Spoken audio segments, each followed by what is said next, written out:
오늘 이렇게 여러분들 얼굴을 보니까 참 좋네요. 얼굴들이 다 아주 그냥 한 주가 너무 잘 지내신 것 같아요. 얼굴도 포동포동 이렇게 축복이 가득한 얼굴로 이렇게 얼굴을 뵙게 되니까 너무나 좋은 것 같아요. 요즘 휴가철이고 그러다 보니까 이렇게 우리가 또 좋은 시간을 많이 갖는 것 같습니다. 자, 여러분 혹시 여러분들에게 가장 유혹이 되는 욕구가 무엇입니까? 어떤 욕구를 가지고 계세요? 어떤 분들은 아마 식욕이 있으신 분들이 있을 겁니다. 먹는 거 앞에서는 주체하지 못하는 분들, 나는 다 참을 수 있는데 먹는 것만 앞에 보이면 왜 이렇게 내가 작아지는지 막 이런 분들 계실 수 있을 겁니다. 또한 이 물질욕이 있으신 분이 있을 수도 있습니다. 물질 앞에서 매번 넘어지는 이런 분들이 있을 수도 있죠. 또한 수면욕이 있으시는 분들도 있습니다. 잠자는 거는 내가 도저히 포기 못한다. 하루에 내가 최소한 10시간은 자야 된다. 뭐 이런 분들이 있을 수도 있을 거라고 생각을 합니다. 또한 소유욕이 있는 분들도 있어요. 움켜쥐면 이런 분들은 절대 놓지 않아요. 집에 아직까지도 이 소유욕에 쩔어 살아가신 분으로 말미암아 지금도 5년, 10년 된 짐들을 아직도 묵혀두고 계시는 분들이 있다면 여러분들 제발 부탁입니다. 어차피 안 쓰신다니까요. 이번에 바자회할 때 1년 이상 안 쓰신 건 다 내놓으세요. 그래서 어차피 안 쓰신 이 소유욕 때문에 버리질 못하는 거죠. 어떤 분들은 이것 때문에 스트레스를 받는데도 불구하고 절대 못 버려요. 이게 바로 소유욕 때문임을 우리는 알 수가 있게 됩니다. 또한 출세욕이 있는 분들도 있죠. 잘 나가길 원하죠. 이왕 한번 살아가는 이 세상 가운데 살아가는 인생 한번 멋지게 살아가야지 라고 생각하면서 출세욕에 이렇게 잡혀있는 분들도 있습니다. 또한 그 외에 명예욕 등등 여러 가지 욕구들, 기본적인 욕구들이 우리의 삶 가운데에서 우리를 지배할 때가 참 많습니다. 그런데 이 모든 기본적인 욕구를 지배하는 하나의 욕구가 있다는 거 아십니까? 그 욕구가 바로 게으름의 욕구입니다. 모든 욕구를 다 집어삼킬 수 있을 만한 욕구가 있는데 그것이 바로 게으름의 욕구다라는 것이죠. 잠언 19장 24절 말씀을 같이 한번 보도록 하겠습니다. 잠언 19장 24절의 말씀입니다. 같이 읽습니다. 시작. 게으른 자는 그 손을 그릇에 넣고도 입으로 올리기를 괴로워하느니라. 여러분 지금 그릇에 담긴 음식을 손으로 잡았어요. 그리고 난 다음에 어떻다는 거예요? 입에 넣기가 힘들다는 거예요. 와, 이렇게 게으른 사람이 있을 수 있습니까? 정말 식욕 엄청 나잖아요. 먹는 거에 약한데 그 식욕도 압도하게 이렇게 지배하는 것이 바로 이 게으름이다라는 것을 성경은 우리에게 지금 얘기를 해주고 있는 겁니다. 야, 음식을 손에 놓고도 이거 올려 먹기가 싫어가지고 이런 게으름의 욕구가 우리 가운데 있다라는 것이죠. 그러나 우리가 분명히 알아야 되고 명심해야 될 것이 있습니다. 그것은 성경의 역사를 통해서 또한 기독교의 역사를 통해서 절대로 뛰어난 영적인 인물들 중에는 게으름과 친숙했던 사람이 없었다라는 것이죠. 개인에게 또한 하나님이 사랑하시는 공동체가 하나님의 비전과 하나님의 영광을 위해 살고자 힘쓴다면, 불타는 그런 열정이 있다라고 한다면 여러분 게으름 가운데에서 반드시 이겨야만 합니다. 그러므로 게으름은 우리 공동체와 또한 교회인 우리가 평생 싸워야 할 기본적인 욕구 중에 하나임을 우리는 깨닫게 되는 것이죠. 여러분 이 게으름은요 용납해도 되는 성향이 아니라 반드시 이겨야 되는 강력한 적이다라는 것을 여러분들 꼭 기억하셔야만 한다라는 겁니다. 성별 감사 예배를 저희 교회가 아름답게 드리고 교회 건물이 많이 아름답게 변화가 되었죠.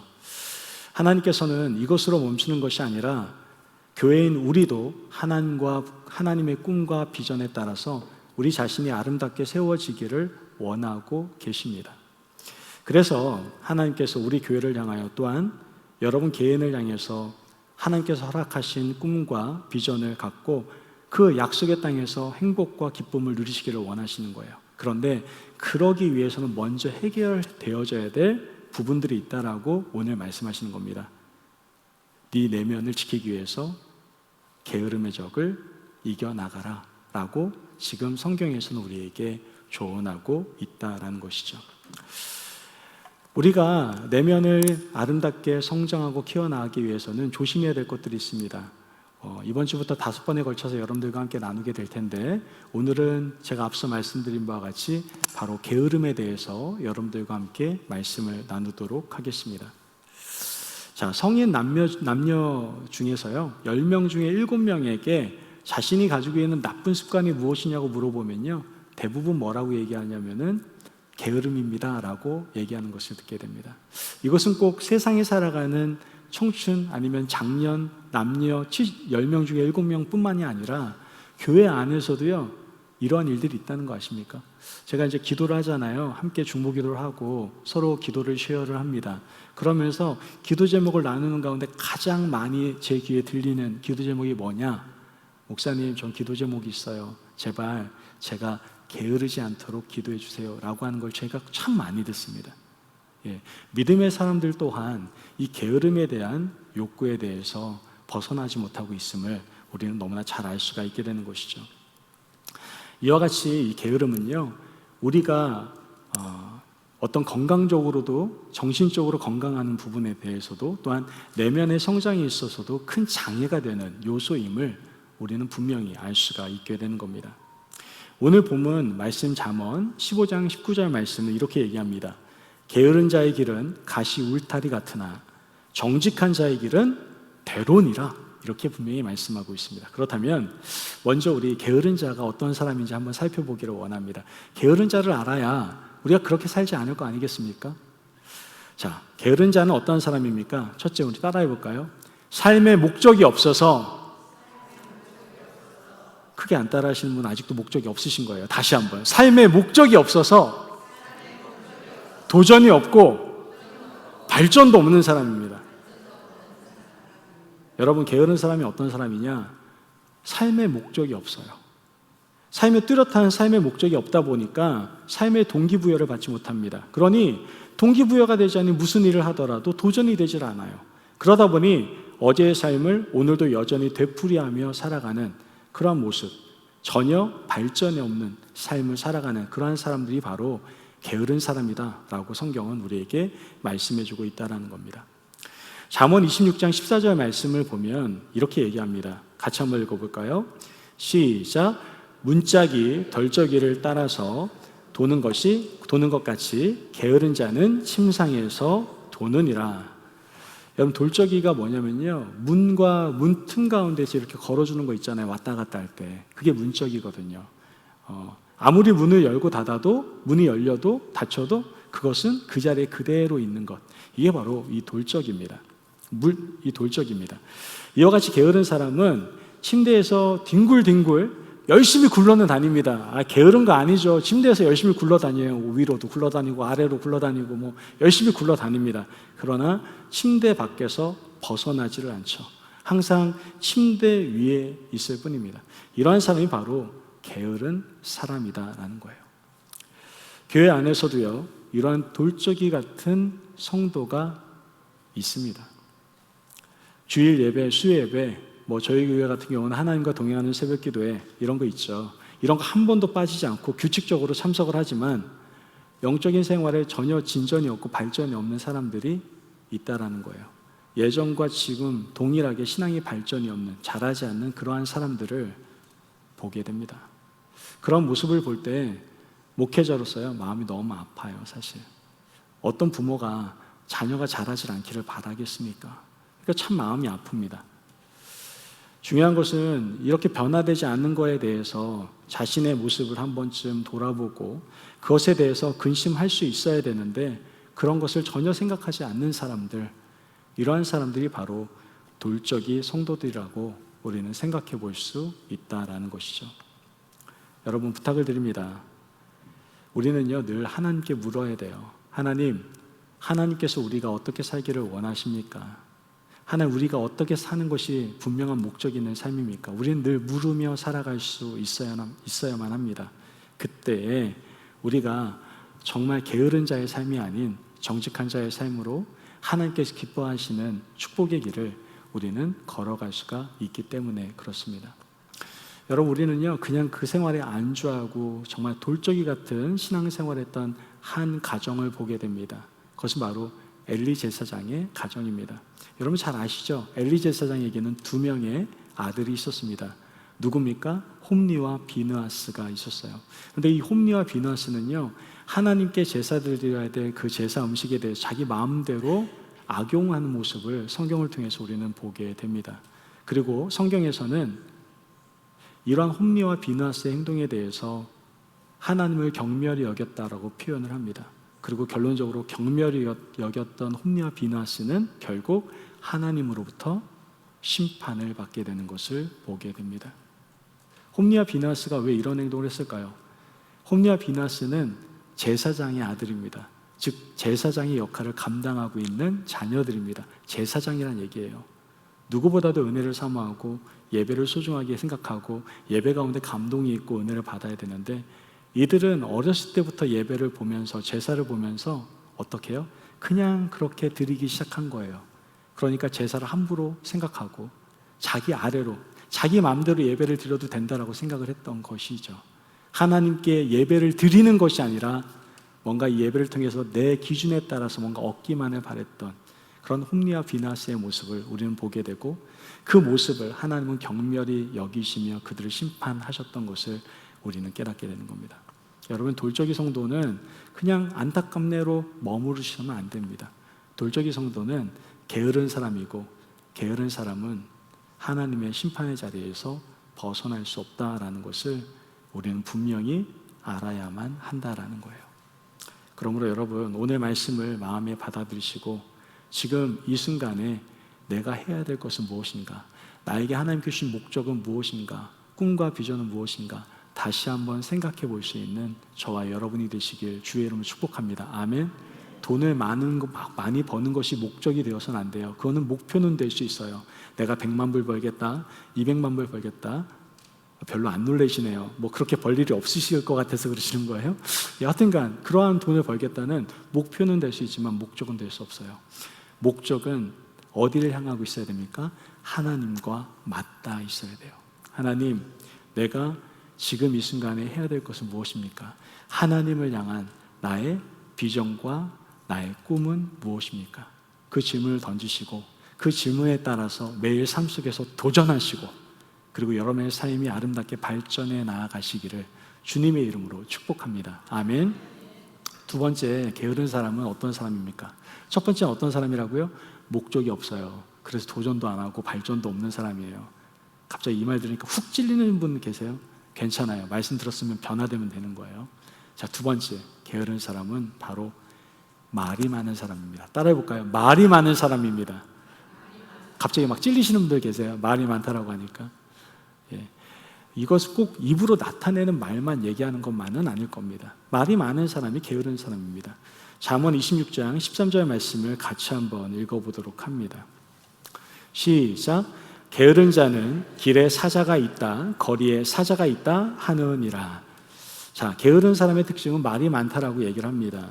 여러분, 게으른 사람이라고 해서 절대로 혀까지 게으르지는 않습니다. 오히려 게으른 사람일수록 말이 많을 수밖에 없어요.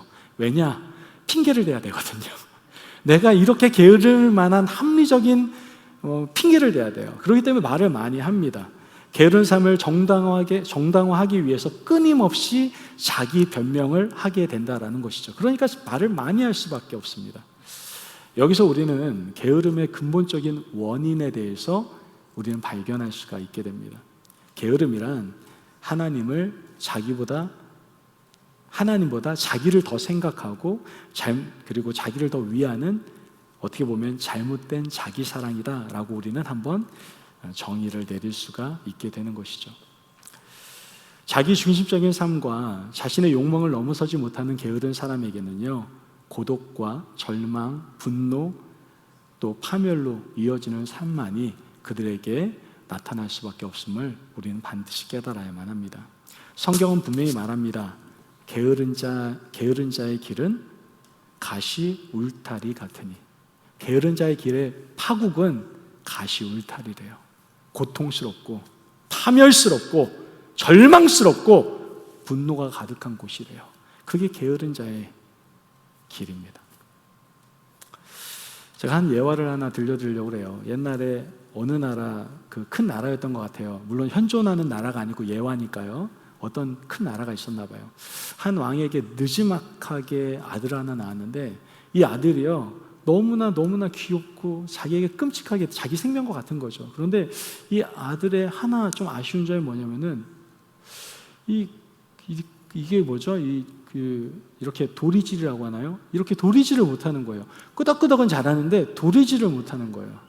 그러니까 너무나 안타깝잖아요. 내 아들이 도리질도 잘하고 끄덕끄덕도 잘하면 너무나 좋겠는데 이 도리질을 못하고 끄덕만 하는 거예요. 그래서 왕인 아빠가 너무나 답답해가지고 우리 아들, 내 사랑하는 아들 정말 이 도리질만 시킬 수 있는 사람이 있다면 내가 엄청난 상금을 줄게 라고 이렇게 공문을 딱 붙여놨습니다.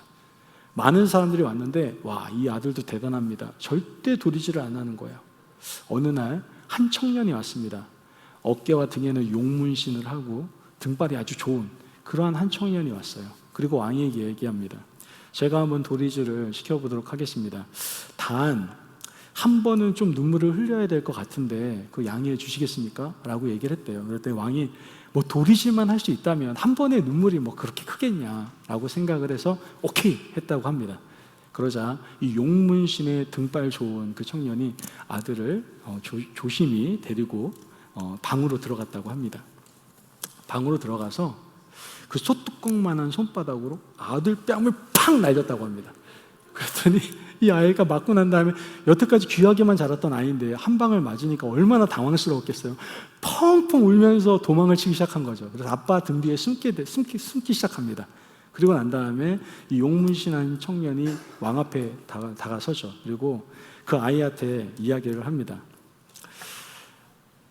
야, 또 한 번 해줄까? 이렇게 얘기하니까 도리질을 시작하는 거예요. 그래서 이 왕이 너무나 감사해가지고 큰 포상을 내렸다는 그러한 이야기가 있더라고요. 그런데 이때 충격으로 인해서 이 아이가 도리질을 하는데 이제 끄덕끄덕을 안 하기 시작하더래요. 그래서 이 왕이 또 너무나 답답하잖아요. 그래서 다시 공문을 내보냈대요. 끄덕끄덕을 하게 해주게 하면 또 엄청난 큰 상금을 주겠다. 그렇게 하니까 며칠 뒤에 그 용문신의 청년이 다시 한번 왔대요. 와서 이 용문신의 청년이 오니까 이 아들이 어떻게 하겠어요? 아빠 뒤에 숨습니다. 그리고 난 다음에 이 청년이 딱 한마디 말을 하니까 고개를 끄덕끄덕하기 시작합니다. 뭐라고 했을까요? 야, 너 나 알지? 그랬더니 고개를 끄덕끄덕 하더랍니다. 예, 굉장히 심한 충격요법이었던 것 같아요. 여러분 안에 만약에 게으른 성향이 있다라고 한다면 여러분 스스로 매질을 해서라도 여러분들 이거 고쳐야 돼요. 제가 이 예화를 드렸던 것은 여러분들 정말 강력하게 여러분 이 게으름에 대한 욕망, 이런 게으름에 대한 부분들을 고쳐나가기 위해서는 정말 굉장한 노력이 또한 어떻게 보면 고통이 여러분에게 따를지라도 반드시 해야 될 부분이다라는 것을 말씀을 드리고 있는 겁니다. 물론 쉽지는 않습니다. 자신과의 싸움, 우습게 볼 만한 싸움은 분명 아닐 수 있습니다. 게으름의 끈은요 절대 쉽게 풀리지 않아요. 게으름을 청산하기 위해서는 결코 적지 않은 대가를 고통스럽게 지불해야 될 수도 있습니다. 그러나 우리가 기억해야 될 것이 있어요. 그것은 우리가 게으름을 청산하기 위해서 대가를 지불하는 것보다 게으름을 청산하지 못함으로 영원토록 지불해야 할지도 모르는 고통에 비하면 정말 아무것도 아니다라는 것을 우리는 깨달을 수 있어야 된다라는 것이죠. 여러분, 성경에서 말하는 게으른 사람을 보며 우리 자신 한번 점검합시다. 만약 내 안에 이러한 게으름의 모습이 있다면 어떠한 고통이 따르더라도 이 게으름을 청산하시고 대가를 치르시고 이 게으름의 자리에서 벗어나실 수 있는 저와 여러분이 되시길 주님의 이름으로 축복합니다. 아멘. 자, 그렇다면 우리가 게으름의 사람은 이러한 사람이라는 걸 배웠어요. 첫 번째가 어떤 사람이요? 목적이 없어요. 삶의 목적이 없으니까 도전도 안 하고 발전도 없어요. 또한 말만 많아요. 이것저것 게으르기 위한 자기 변명을 합니다. 자기만 소중해요. 이런 사람 게으른 사람입니다. 그런데 이렇게 게으른 사람이 되지 않기 위해서, 그 길을 걷지 않기 위해서 어떻게 해야 되느냐? 셋째, 오늘 말씀입니다. 셋째가 뭐예요? 바로 정직한 사람의 길을 걸어야 된다라고 우리에게 조언해 주고 있다는 것이죠. 따라해 볼까요? 정직한 사람의 길을 걸어야 합니다. 여러분, 정직한 사람의 길을 걸으셔야 돼요. 여러분, 우리가 게으른 사람이 되지 않기 위해서는요, 정직한 사람으로 살아야 합니다. 여기서 말하는 정직한 사람의 길은 뭐 자신의 일에 대해서 부지런히 일하는 사람을 이야기하는 것은 아닙니다. 여러분, 그냥 열심히 사는 사람, 이러한 사람이 정직한 사람이 아니에요. 오늘 본문 15장 19절 말씀에서는 분명히 얘기합니다. 게으른 자의 길은 가시 울타리 같으나 정직한 자의 길은 어떻게 해요? 대론이라 뻥 뚫려 있다라는 거예요. 평탄대로라는 겁니다. 얼마나 좋습니까? 여기서 말하는 정직한 자, 정직한 사람은 하나님의 뜻에 따라 마땅히 해야 할 일을 올바르게 행하는 사람을 말씀하고 있는 겁니다. 다시 한번 말씀드릴게요. 정직한 사람이란 하나님의 뜻에 따라서 마땅히 행해야 될 일을 올바르게 행하는 사람이다라고 우리는 생각해야 된다는 것이죠. 우리가 성경에서 찾아볼 수 있는 정직한 사람 참 많습니다. 그 중에 대표적인 사람이라고 한다면 사람이기도 하지만 또한 신이기도 하죠. 바로 예수님이십니다. 예수님은 자신이 해야 할 일을 하기 위해서 머리 둘 곳이 없을 정도로 정말 바쁘게 살으셨던 분입니다. 그리고 결국 하나님 보좌 우편에 영광 가운데 앉으시는 것을 우리는 성경을 통해서 볼 수 있게 됩니다. 예수님께서 자신이 마땅히 해야 할 일을 올바르게 행함으로 인해서 믿는 사람에게 무엇을 주셨습니까? 바로 복된 생명을 주셨습니다. 이 생명은 예수 그리스도와 교제를 나누고 또한 풍성함을 누릴 수 있는 생명입니다.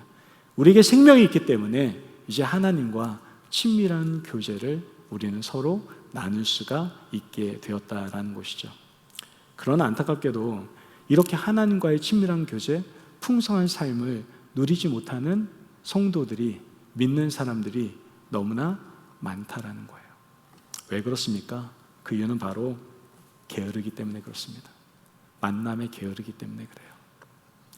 성도는 하나님의 뜻에 따라 마땅히 해야 할 일을 올바르게 행할 수 있어야만 합니다. 게으른 사람은 할 일을 안 해도 될 구실을 찾지만 정직한 사람은 마땅히 해야 할 일을 어떻게 해요? 행하기 위해서 최선을 다하는 것을 우리는 분명히 알 수가 있게 됩니다. 그러므로 게으름으로부터 우리의 내면을 지키기 위해서는 하나님의 뜻에 따라 마땅히 해야 할 일을 올바로 행할 수 있는 하나님의 사람들이 되어야만 한다는 것이죠. 우리는 정직한 사람으로서 묵묵히 그 길을 걸어가야 됩니다. 그리고 걸어가다 보면 언젠가는 우리 인생의 종료 나팔 소리가 울려 퍼지게 되겠죠. 주님은 언제나 우리에게 마지막을 허락하신다고 그랬거든요. 그때 여러분 어떠실 것 같습니까? 주님, 저 왔습니다! 환호성을 치면서 그 하나님과의 감격적인 만남을 여러분 기대하고 계십니까? 여러분이 지금 게으른 자의 길을 걸어가고 있다면 그 환호성도, 그런 그 기쁨의 감동도, 감동의 만남도 여러분에게는 존재하지 않을 수도 있다라는 것이죠. 여러분, 보통 사람들처럼 적당히 게으르게 살아서는 절대로 하나님과의 감동적인 만남을 가질 수가 없습니다. 하나님의 뜻에 따라 마땅히 해야 할 일을 올바르게 행할 때 그분과의 만남을 통해서 감동이 있을 수 있는 거예요. 만나면 그러시겠죠. 야, 성철이 왔냐? 정말 착하고 충성된 종 성철아, 네가 작은 일에 충성한 거 내가 알아. 이제 나하고 기쁨의 잔치에서 같이 즐기자. 저는 이런 놀라운 축복의 메시지가 여러분의 삶 가운데 들려지기를 주님의 이름으로 축복합니다. 아멘. C.S. 루이스가 책에 이런 글을 썼습니다. 보시면 C.S. 루이스가 Beyond Personality라는 그 책에서 개성을 넘어서는 책인데요, 거기에 이렇게 글을 적었습니다. 같이 한번 읽어볼까요? 시작. 예수님과 성숙한 사랑의 교제를 나누기 원한다면 반드시 게으름을 스스로 청산해야 합니다. 환경이 좋아지면 청산하겠다고 기다리지 마십시오. 이 세상의 환경은 언제까지나 우리 편이 아닙니다. 아멘. 여러분, 게으름의 자리를 극복하기 위해서 환경, 상황 탓하지 마십시오. 상황과 환경은요, 우리의 뜻대로 되지 않습니다. 그러나 변하지 않은 것이 있어요. 그것은 뭐예요? 하나님의 말씀입니다. 하나님의 말씀, 그 뜻을 붙잡고 마땅히 행해야 될 것들을 오늘 행하십시오. 그때 정직한 자의 길을 우리가 걸어가게 될 것이고, 그 길은 하나님께서 허락하시는 대로가 될 줄을 믿습니다. 아멘. 오늘 시간 게으름과 전쟁을 선포하기를 원하시는 성도님들이 계십니까? 그리고 정직한 성도의 길을 걷기를 원하시는 성도님들이 계십니까? 그렇다면 정직한 성도의 삶을 살아가기로 함께 결단했으면 좋겠습니다. 딱 3가지만 여러분들과 함께 정직한 길, 이 길만은 걸어가자라고 한번 결단했으면 좋겠어요. 첫째가 뭐냐면은 자기 생활에 좀 정직합시다. 자기 생활에 정직하자고요. 가정, 일터 등 우리 삶의 모든 영역에서 좀 예수님 자녀답게 정직하게 좀 살아갑시다. 잠언 18장 9절 말씀에 이렇게 얘기하거든요. 자기의 일을 게으리하는 자는 패가 하는 자의 형제니라, 이렇게 얘기하거든요. 여기 자기 관리 책임을 다합시다. 자기 일에 정직합시다. 두 번째 뭐예요? 전도하는 일에 좀 정직합시다. 여러분, 정직. 자기 일, 그 다음에 전도하는 일에 좀 정직합시다. 우리 벌써 2023년도 시작한 지 1년에서 반이 지났습니다. 과연 우리는 하나님의 말씀에 따라 마땅히 해야 할 일, 하나님 가장 기뻐하시는 일, 전도하는 일에 정직히 행하고 계십니까? 아니면 내 삶, 내가 만족하고 나만 즐기기 위해서 그냥 살아가고 계십니까? 디모데후서 4장 2절 말씀 분명히 얘기하죠. 너는 말씀을 전파하라. 때를 얻든지 못 얻든지 항상 힘써라 라고 분명히 얘기합니다. 전도하는 일에 우리는 정직하게 행해야 됩니다. 마지막으로 제가 요즘 목숨 거는 것 중에 하나인데요. 예배 생활에 정직합시다. 예배 생활은요, 신앙생활의 가장 기초입니다. 하나님을 만나는 시간이에요. 우리 예배 생활에 정직해야 됩니다. 요한복음 4장 23절에서 24절 말씀, 중요한 말씀이니까 같이 한번 읽어보겠습니다. 시작. 아버지께 참되게 예배하는 자들은 영과 진리로 예배할 때가 오나니 곧 이때라. 아버지께서는 자기에게 이렇게 예배하는 자들을 찾으시느니라. 하나님은 영이시니 예배하는 자가 영과 진리로 예배할지니라. 아멘. 여러분, 예배를 통해 하나님은 우리를 만나시고 그분의 사랑과 은혜를 우리에게 부어 주십니다. 여러분, 우리 앞에는요 2가지의 길이 있습니다. 마땅히 해야 할 일을 하며 살아감으로 갈 수 있는 대로로 통하는 길이 있고요, 게으름에 매여서 잠시 편하게 살다가 결국 가시 울타리를 만나게 되는 좌절의 길이 있습니다. 여러분은 어느 길을 선택하시겠습니까? 저는 간절히 바랍니다. 오늘 게으른 사람의 길을 정리하고 정직한 자로 살아가겠노라고 결단할 수 있는 저와 여러분이 되셨으면 좋겠습니다. 게으른 자는 어떤 사람이라고요? 목적이 없어요. 여러분, 지금 삶에 목적이 없다면 게으른 사람이에요. 내가 지금 나이가 많아서 내가 이제 무슨 꿈과 비전을 꾸겠어요, 목사님? 아니에요. 꾸실 수 있어요. 하나님은 다 주세요.